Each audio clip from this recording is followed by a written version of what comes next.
नमस्कार, आप देख रहे हैं इंडिया टाउन न्यूज और मैं हूं आपके साथ कमर गौस। आज हम आपको लेकर जा रहे हैं छत्तीसगढ़ की उन दूरदराज एवं पिछड़े इलाकों की ओर जहां अब धीरे धीरे शिक्षा का उजियारा फैल रहा है। मुख्यमंत्री विष्णुदेव साय की अगुवाई में शुरू की गई एक अभिनव पहल, जिसे सरकार शाला शिक्षक युक्तिकरण नीति कह रही है, न केवल शिक्षकों के समुचित वितरण की समस्या को दूर कर रही है, बल्कि ग्रामीण नक्सल प्रभावित और कठिन भौगोलिक परिस्थितियों में बसे बच्चों को भी उत्कृष्ट, सतत और गुणवत्तापूर्ण शिक्षा मिलने लगी है। चूंकि पहले प्रदेश भर में 453 प्राथमिक शालाओं में शिक्षक शून्य थे और लगभग 4728 एकल शिक्षक वाले विद्यालयों में शिक्षक की अनुपूरक संख्या की कमी थी। इस युक्तिकरण नीति ने इन स्थितियों को समाधान ढूंढ निकाला है। अब कोई स्कूल शिक्षक विहीन नहीं रहा और अतिरिक्त शिक्षकों की तैनाती से धीरे धीरे कक्षा संचालन और पढ़ाई में सुधार देखने को मिल रहा है।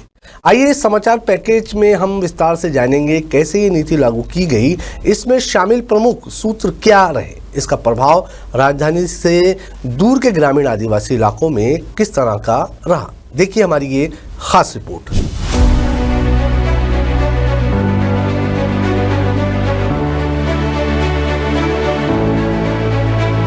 छत्तीसगढ़ एक भारतीय राज्य जो प्राकृतिक सौंदर्य, आदिवासी संस्कृति और पहाड़ी वनांचित जनजीवन के लिए जाना जाता है, मगर पिछले दशकों में इसकी शिक्षा व्यवस्था लगातार चुनौतीपूर्ण रही, विशेषकर ग्रामीण व नक्सल प्रभावित इलाकों में। सरकारी आंकड़ों के अनुसार प्राथमिक स्कूलों, प्राइमरी स्कूल की संख्या करीब 30,000 थी, जिनमें से 6,872 ऐसे थे जहां केवल एक शिक्षक था और 212 स्कूलों में कोई शिक्षक नहीं थे। वहीं अपर मिडिल स्कूल 1,389 थे, जिनमें से 255 विद एकल शिक्षक और 48 स्कूलों में बिल्कुल भी शिक्षक नहीं थे। इस तरह कुल मिलाकर लाखों विद्यार्थी ऐसे स्कूलों में थे जहाँ शिक्षक वितरण असंयोजित था, जिससे बच्चों की शिक्षा प्रभावित रूप से प्रभावित हो रही थी। सरकार ने इसका विश्लेषण किया और पाया कि एक ओर जहां कुछ स्कूलों में शिक्षकों का अधिशेष है, वहीं अन्य में पूर्णतः शिक्षक शून्य या एकल शिक्षक की स्थिति रही है। ये संतुलन युक्तिकरण की आवश्यकता जता रहा था।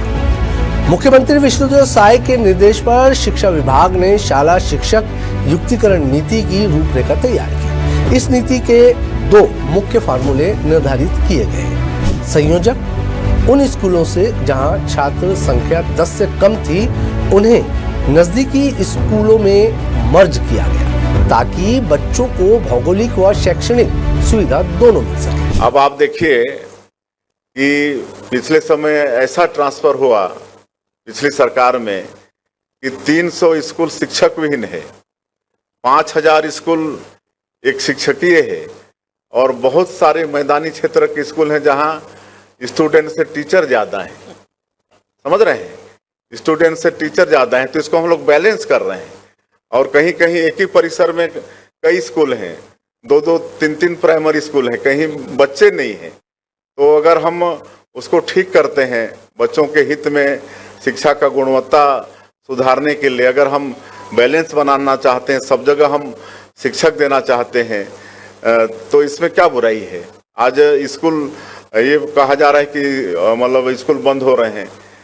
एक परिसर का है जहां मतलब किसी स्कूल में बच्चे ही नहीं हैं, तो किसी भी स्कूल को मतलब बच्चों को शहरी क्षेत्र में 500 मीटर से ज़्यादा दूर जाना नहीं पड़ेगा, ग्रामीण क्षेत्र में 1 किलोमीटर से दूर जाना नहीं पड़ेगा। तो ऐसा व्यवस्था कर रहे हैं। जब आर्थिक व्यवस्था व संरचना को जोड़ना प्राथमिक थे, तब प्राइमरी, हायर सेकेंडरी स्कूलों को एक ही प्राचार्य, एक ही मैनेजमेंट, एक ही परिसर में समेकित किया गया, जिससे प्रशासनिक खर्च कम हुआ और मेन पावर का कुशल उपयोग हुआ। सरकार का लक्ष्य था नेशनल एजुकेशन पॉलिसी 2020 के अनुसार 30 बच्चों पर एक शिक्षक, जबकि वर्तमान सरकारी गणना के अनुसार एज पर एक्चुअल नंबर्स प्राथमिक स्कूलों में लगभग 22 विद्यार्थियों पर एक शिक्षक और मिडिल स्कूल में 26 पर एक शिक्षक सीमा भी अनुपयुक्त थी। इसके तहत यदि किसी स्कूल में शिक्षक संख्या ज्यादा है उन्हें ज़रूरतमंद स्कूलों में भेजना और जहां शिक्षक की कमी है वहां अधिशेष शिक्षक भेजना, ये था ये नीति का केंद्र बिंदु। इसके साथ प्राथमिक से हायर माध्यमिक स्कूल तक एक ही प्राचार्य या मैनेजमेंट, इसने न केवल खर्चा कम किया बल्कि घंटों और संसाधनों की बेहतर विभाजित व्यवस्था भी सुनिश्चित की। अब बात करते हैं रियल लाइफ उदाहरणों की, जहां ये नीति सचमुच उम्मीद की किरण बनी, जिसमें मैनपाट विकासखंड सरगुजा जिला प्राथमिक शाला बागड़ी की यहाँ 2 नए शिक्षक तैनात किए गए, जिससे पहले यहाँ स्कूल एकल शिक्षक द्वारा ही चलता था। अब विषयों की विविधता से पढ़ाई आयोजित हो रही है। नए शिक्षक रंजीत खलखो बताते हैं कि युक्तिकरण प्रक्रिया में उन्हें अपनी पसंद का स्कूल चुनने का अवसर मिला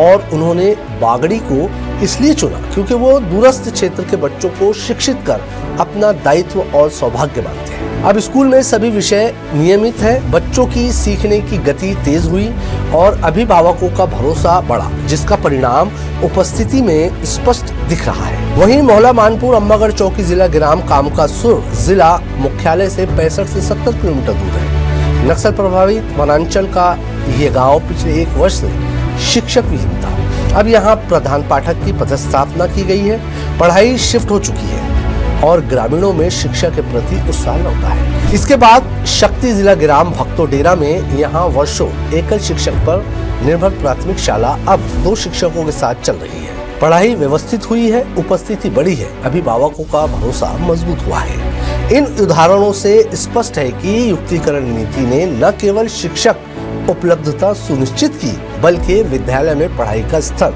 उपस्थिति व अभिभावकों का विश्वास में भी सुधार लाया है। हर महत्वपूर्ण नीति की तरह इस कदम पर भी विरोध और सवाल उठे। शिक्षकों ने मुख्य रूप से ये माना कि युक्तिकरण से संभावित लगभग 43,000 शिक्षक पदों को समाप्त किया जाएगा। उनके हितों और शिक्षा की गुणवत्ता पर विपरीत असर पड़ सकता है। इस मुद्दे पर करीब 10,000 शिक्षकों ने मंत्रालय का घेराव भी किया, विरोध जताया। उनका तर्क था कि ये निर्णय शिक्षा की गुणवत्ता से खिलवाड़ है और सरकारी स्कूलों को कमजोर करने का प्रयास है। यहाँ सवाल ये भी उठता है कि क्या मनमाने समीकरण के चलते ग्रामीण क्षेत्रों में शिक्षकों की तैनाती संदिग्ध तरीके से हो रही है या शिक्षा संरचना में वंचित वर्गों की आवाज दब रही है। इन सभी तर्कों ने इस नीति पर बहस को जीवंत रखा है। तो देखा आपने कैसे एक युक्तिकरण नीति जो शुरू में एक तकनीकी प्रशासनिक विचार जैसी लग रही थी, वो असल जिंदगी में उम्मीद की किरण बनकर उभरी है। मुख्यमंत्री विष्णुदेव साय के निर्देश पर शिक्षा विभाग की ये पहल पारदर्शिता, मानवता, जरूरत पर आधारित दूरस्थ आदिवासी स्कूलों में शिक्षा पहुंचाकर बच्चों की पढ़ाई, उपस्थिति और अभिभावकों के विश्वास को नई ऊंचाई दी है। चूंकि शिक्षा वही शुरू होती है जहां शिक्षक और छात्र दोनों मौजूद हो। यह नीति ये सुनिश्चित करती है कि छत्तीसगढ़ के हर स्कूल में, शहर हो या गांव, पहाड़ी क्षेत्र हो या वनांचल, वहां शिक्षक और छात्र दोनों मौजूद हो और शिक्षा एक सामूहिक सार्थक यात्रा बने। आज की हमारी इस खास रिपोर्ट में फिलहाल इतना ही। अब मुझे दीजिए इजाजत और आप देखते रहिए इंडिया टाउन न्यूज़, भारत की बात। नमस्कार।